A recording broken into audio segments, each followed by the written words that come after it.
Hi, this is Jason Fielder with the Daily Forex Report for August 26th. Looking at the US-Japanese yen pair, I'm expecting this next session's range to be between 110.22 and on the lower side 108.86.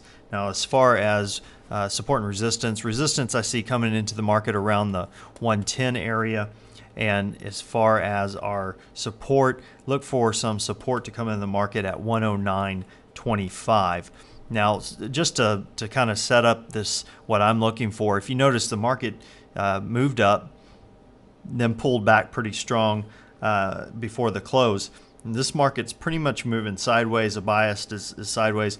But if you notice, we have an inside day that was created during today's session. We have a hard, strong down day.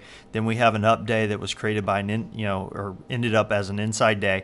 So what I'm looking for basically is a break of this line, this low line, and I'm looking for 108.97 is where I'm planning to get into the market.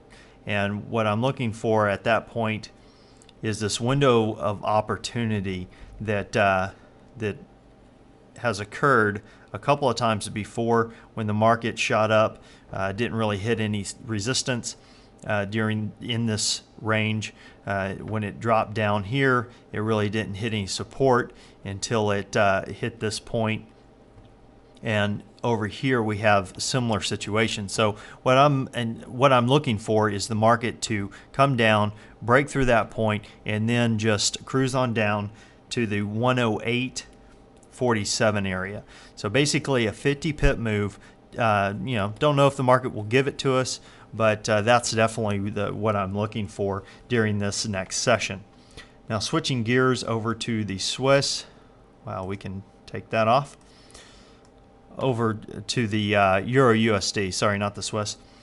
Looking for this pair to move between 1.4793 and on the lower side 145.30.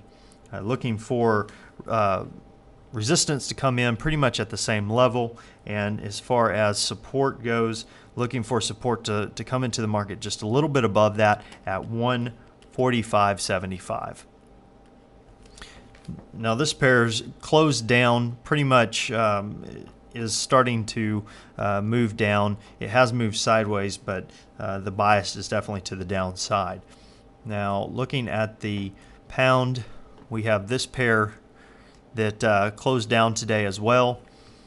I'm looking for this next session to be between 185.66 and on the lower side 182.80. And I'm looking for support and resistance to pretty much be at the same level, and then in the market to move between those points. Now, looking at the Swiss, this pair moved higher, much higher, and then pulled back to close pretty much at our level here that we've kept, this range we've kept. Still looking for it to pull back. I don't know if it'll happen, but definitely looking for it. Although the way the market's been moving, it looks like it wants to continue higher, and the basically with the U.S. gaining strength. So I'm not sure what it's doing. It's definitely moving sideways right now. So until we get a breakout and a direction defined, we'll just have to wait and see. Looking for this next session's range to be between 1.1121 and on the lower end 1.0923. Looking for some resistance to come into this market at 110.50 and support to come in at 1.0900, just a little bit below this point. Now, looking at what occurred today, we had the Eurozone had the German GDP come out, and it pretty much came out as expected, so it really didn't move the market. Although the Swiss had their consumption indicator for July. I don't know if y'all saw that. It came out at 4 in the morning Eastern time, and it basically dropped from 2.246 to 1.848. and that hour that it was released, we had a 66 pip move in the U.S. Swiss to the upside. So definitely affected the market. Tomorrow we have the U.S.